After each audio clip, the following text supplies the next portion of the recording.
Well, good morning. Good morning. Um, Welcome to another Tech Tuesday. Michael and Israel here.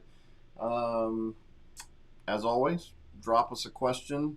I need to go back and look. I think maybe I got a question last week. I'll take a look. I do have a few that I found on the interwebs that I think will be good discussion points if you guys don't have any questions, but we'd certainly prefer to take yours and talk to you today. So thanks for joining us. It's another Tuesday. We're into October now. I know we get like a month before it gets cold stuff happens. Oof. So cold stuff, winterization. Depending on whether you're still running the boat, maybe now's a good time to go seek Yeah. out that. This is the prelude to the freezing time. So go get the 100% fuel, no ethanol gas, maybe Or burn it all out. burn it all out. Get it out of there. All right. So That's there's what we want. there's the excuse to go raging down the river, Yeah. and get rid of all that fuel, so it doesn't sit in there over the winter. For you bass guys, just keep on keeping on. Yeah. I know you guys all are going to fish through the winter, the ice, all that kind of good stuff. So I have not seen any questions popping in. Looks like everything's working. I would, if somebody just give me a thumbs up that it's all working, so I'm not missing questions. But I'm gonna jump in here and find one that I pulled out of the Yamaha group, a 96 200 horse saltwater series, two-stroke, 17 pitch prop, wide open throttles at 5,700 RPM. Should he be satisfied with that? I would be. Yeah. Does that matter? What he didn't say in the post, like what boat it's on or anything like that. Yeah, it's within the operating range. It's probably going to be, depending on what kind of boat it is. Looks like it's on something kind of big. It's got a 17 pitch prop, so it's between 5,500 and 6,000. Loaded. If it was unloaded, you may want to get the RPM up a little higher. But if that's a loaded, run, then you're doing pretty good, I think. All right. Here we go. Best fuel treatment for an '05 Yamaha HPDI. Ring Free Plus. I mean, that's the best stuff as far as getting carbon buildup going, and you can do it you can double it and do a shock treatment on it, and it'll burn a little bit more out of it.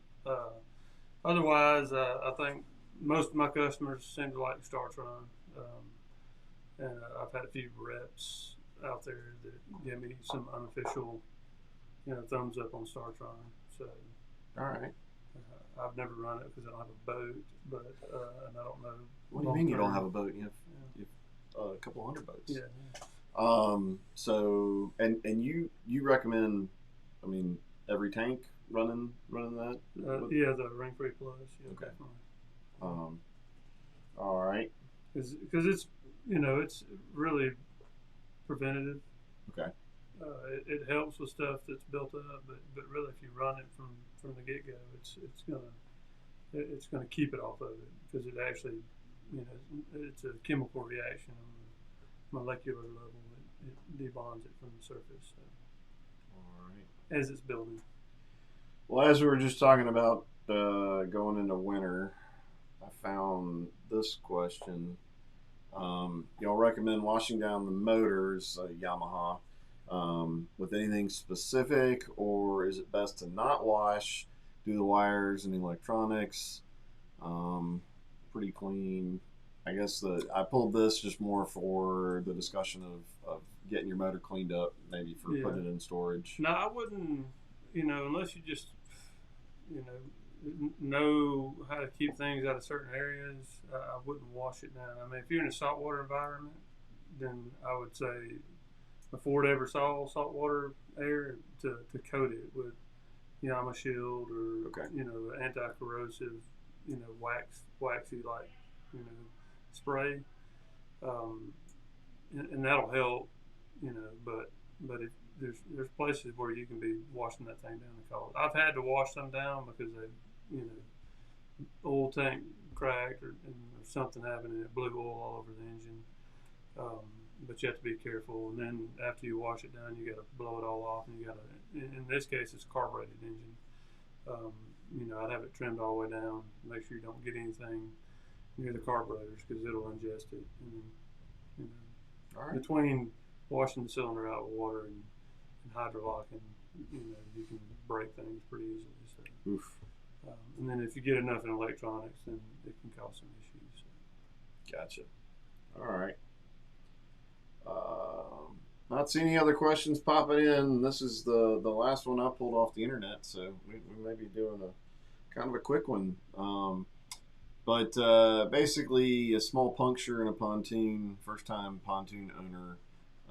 Looks like it's above the water line. Um, what concerns should you have? You find that small puncture. Um, Even if it's above the water line, I'd be concerned because we've had some right out of the box have a bad weld and just have, I mean, the smallest little hole you can think of Right. up at the top in the seam, and that water sprays up there. And you'll be surprised after you put 30, 40 hours on there, it can actually fill up with water. So I've had that before. So if it's actual puncture, yeah, I mean, I would have it looked at least. I had to tell somebody in an emergency situation to fill it with Bondo or some kind of epoxy because if you do that, it makes the guy who's got to fix its job a lot harder. Right. So I would, if you can get it, go get it fixed. I'd go ahead and get it fixed ahead of time instead of trying to patch it up. Unless you want to live with a patch, then the guy who's going to weld it's not going to want to weld it. Gotcha. All right. Question here: was there a recall on 2010 250 show? I don't think there was an official recall. There was a service bulletin, Okay. and you had 2 years to get the block replaced. And actually, they actually extended that a little further for some people. But if you call them now, I probably wouldn't do anything. So. Yeah, that was a few years ago. And it actually wasn't a malfunction of the product. It was misuse of the product. Okay. And it caused premature failures. Gotcha. Like a lot of people like to power fish where they crank up and move over here, crank up and move over here, and then give it everything it's got while they're doing it. And they didn't let the engine warm up to get enough oil pressure to the top of the motor, and it was causing issues on the crank. So they redesigned the bearings, some of the what I call it horizontal bearing that Okay. they're like thrust bearings. They made it like a 4-piece with 4 chambers instead of just 2, and it helped improve oil flow to the top of the engine. So, and George, I don't know what you're at, what context you're asking that question in, but I can't help but think possibly you're looking at a used boat. Is there a way to go back if you're looking at that to see if you got a that was Yamaha, done? yeah, if you can have a Yamaha dealer, and I'm assuming that's what they're talking about because that was the only major issue in 2010 on those engines. They did have a few oil seals on the top of the block pop out, but that was also not a recall. It was usually due from impact and Okay. pop off and leak oil everywhere. And they put what they call a stay on there. It's just like a bracket that held the oil seal down in case somebody hit something and popped it out. It would keep it in. So they had that as well, but that wasn't a recall. It was a service bulletin.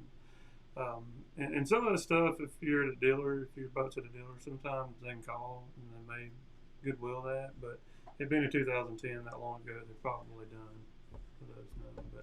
But if you're talking about the block side, Depends on how well your service manager can sweet talk the Yamaha folks. every now and then they can. But if you got a Yamaha dealer and they're willing to look up the information, some people may snub you, but Angela actually at Surf, if you call her, she can probably look it up for you. Yeah, It don't matter if you're Montana or Kalamazoo. Serial number. You need a serial number of the engine, and they can look it up. All right. All right, 2007 ZX200. After using the bilge pump due to fishing in the rain, the bilge pump stays on, switches off. Auto bilge light stays on. So follow up. Uh, I'm okay. I'm Is that assuming. so? He fished in the rain. And now you're not there anymore, and you got your drain plug out, and all the water's out, and it's still running. If that's the case, then I would say that there's a float switch in there, and that float switch is probably stuck up. It may have got a worm or something stuck in there. You just got to go in there and fish around. I mean, obviously, if you're still out in the rain and the pump is still running, then it's still working the right way. But I don't think that's what you mean. Yeah. So I think you're in the right spot there. All right. Let's see.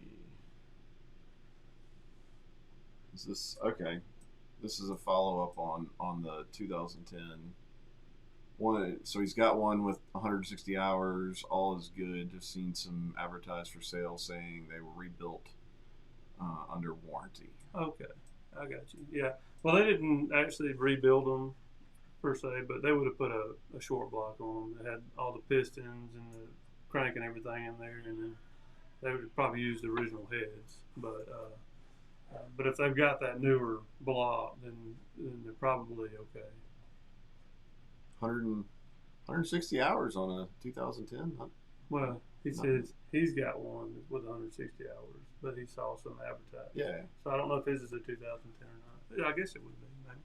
That's what I'm. Yeah. Is that what you're? That's what I'm assuming. Okay. So I don't know.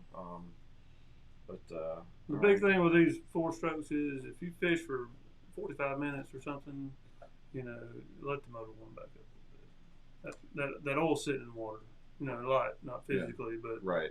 There's water surrounding. I mean, I guess that's we've had that discussion through last winter, and probably have that discussion again. I know you talk a lot about, particularly as the water gets colder and colder, that process happens a lot faster. That's it. Yeah, so, that's right. So if you fish in the wintertime and you fish for 10 minutes, you might want to let it warm up. Gotcha. And if you're a power fisherman, you may have to, change how powerful you fish, or get a more powerful trolling motor that'll get you there. Get you a mile away real quick. Yeah. Well, I don't know. When I was out doing that live a year ago with Scott Canterbury, when the new Lowrance trolling motor had first come out, and he had that thing on there. We were just going across a slough, and he's like, "Well, I'd normally, fire up the motor and, just idle across, but the trolling motor had us in that he was running the FXR 20, about 4.5 miles. 21. Was he on 21? Was it the first? Well, he normally gets 21. Yeah, I think that was the first FXR. Yeah. So that was a 21. And last year was a 21. This year they accidentally sent him a 20. But yeah, I mean that motor was dragging us at 4 miles an hour. That's a pretty impressive trolling motor. I like it. All right, guys. Thank y'all. I'm not seeing any other questions jumping in. I hope somebody got some help. Again, if you want to know more about anything that was done, if you bought that motor used, and you want to run that serial number, feel free to give us. And I have people that tell me all the time too that they watch every week, but they don't. Well, they're like, I watched you last week. I was like, why don't you say something? Say hey or something. Well, no, I mean they could watch it afterwards. In which case, you still drop us a comment. I try to remember to pull those into the next week, but it's a lot more fun to talk with you guys. I know you just say hey, so. All right, guys. Y'all have a wonderful Tuesday. If you're down here in the southeast, enjoy the fall weather. I think we've got like a 17th summer this afternoon, and then we'll be back to a little bit of fall, and then we've got rain this week. So, it's a fun time of the year. But October, man, it's crazy. All right, guys. Y'all have a wonderful week. We will talk to y'all later.